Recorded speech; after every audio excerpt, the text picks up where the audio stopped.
good evening sa lahat. Update lang dito sa mga tomato plants ko sa loob. Ang hearty tomato ko. This is my hearty tomato in this pot. May bunga, dalawa. One. So, dalawa ang malaki pero may mga maliliit. Hindi pa masyadong makita. So, may mga flowers pa din. Tapos, ang sweet cocktail tomato.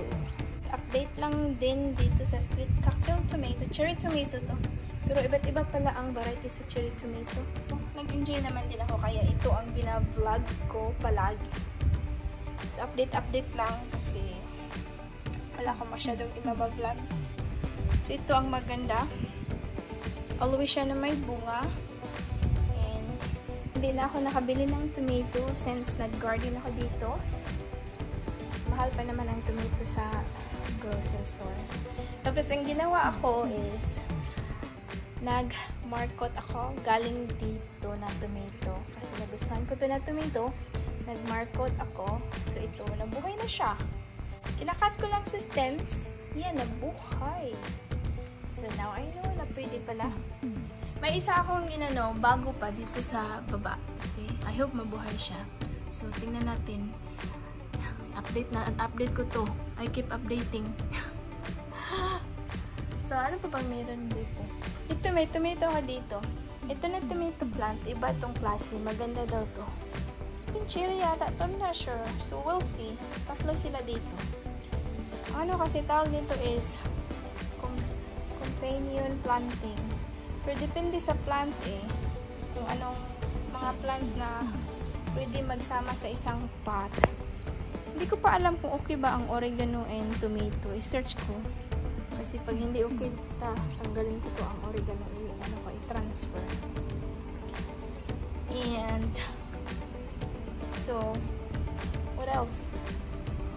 May strawberry.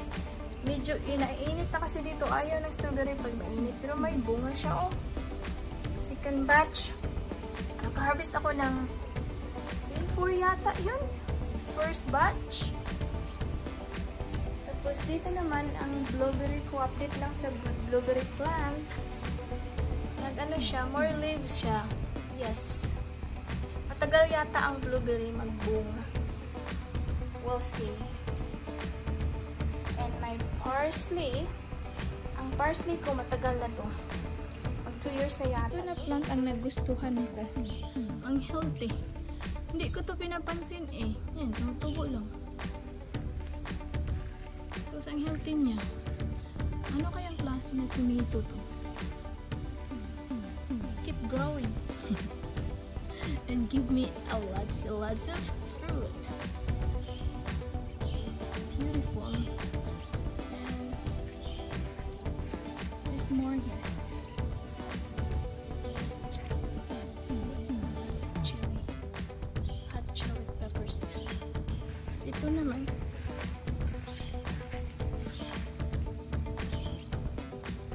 Ang init kasi kaya parang nalayas ang mga leaves. My hot peppers. So, ang banana hot peppers, hindi siya masyadong hot. And this is the cayenne pepper, long cayenne pepper. And my jalapenos. Nakamarami na din siyang bunga. Tapos, maka-harvest na ako. Tapos, ang ghost, not ghost, habanero pepper. Ang ganda nila, nasa ilalim sila First time ko sa habanero ko. Nasa ilalim sila lahat. See? Ang dami. Tapos ang ghost, the same pa rin, nasa ilalim. Marami na din bunga. Ito ang pinaka-spicy ghost pepper. Pero masarap daw, sabi ng neighbor namin. Kaya nagplant ako ng ganito kasi sabi niya masarap daw. So, tignan natin. Ang init dito. We're dying. Guwapa kaayo ako ang German Queen Tomato. Oh,